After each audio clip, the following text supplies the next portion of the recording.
मध्यरात्रीपासून देशभरात पेट्रोल आणि डिझेलच्या दरात मोठी वाढ झालीये। या दरवाढीचा थेट फटका सर्वसामान्य नागरिक आणि शेतकऱ्यांना बसत आहे। जळगाव जिल्ह्यात इंधन दरवाढीमुळे नागरिकांमध्ये तीव्र संताप आहे। वाढत्या महागाईत इंधन महागल्यानं जीवनावश्यक वस्तू आणखी महागण्याची भीती आहे। शेतकरी संकटात। सध्या खरीप हंगामाची पूर्व मशागत सुरू आहे। ट्रॅक्टरसाठी डिझेल महागल्यानं शेतीचा खर्च मोठ्या प्रमाणावर वाढणार आहे। त्यामुळे शेतकरी आर्थिक अडचणीत सापडलाय। पंपांवर रांगा। काही भागात आधीच इंधन टंचाई आहे।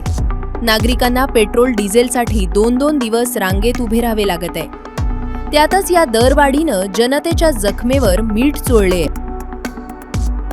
चा परिणाम प्रवास करणे किंवा शेतकऱ्यांच्या कामांना बंदी येणे, कारण आता शेतकऱ्यांची कामही सुरू झालेली आहे। त्यांनाही नांगरटी वखरटीसाठी डिझेल पेट्रोल लागतंच आणि त्यामुळे त्यांच्या या कामांचा परिणाम त्यांच्या पोटपाण्यावर होईल याचा थोडासा शासनाने विचार करून डिझेल पेट्रोलचे भाव कमी करावे अशी कळकळीची विनंती जनतेच्या वतीने आम्ही चोपडावासी करत आहोत आणि सरकारपर्यंत ही भूमिका जाईल अशी आशा करते। धन्यवाद। वापरायला लागणार वाहन थोडं बंद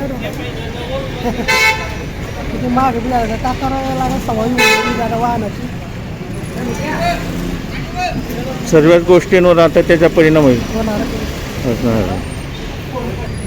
भाववाढीचा काय परिणाम होईल आता? काय परिणाम सर्वच गोष्टींवर आता भाववाढ होईल। काय करणार इंधन टाकावंच लागेल। टाकावं लागेल, 100चे टाकतो 50चे टाकावं लागेल, कमी वापर करावा लागेल।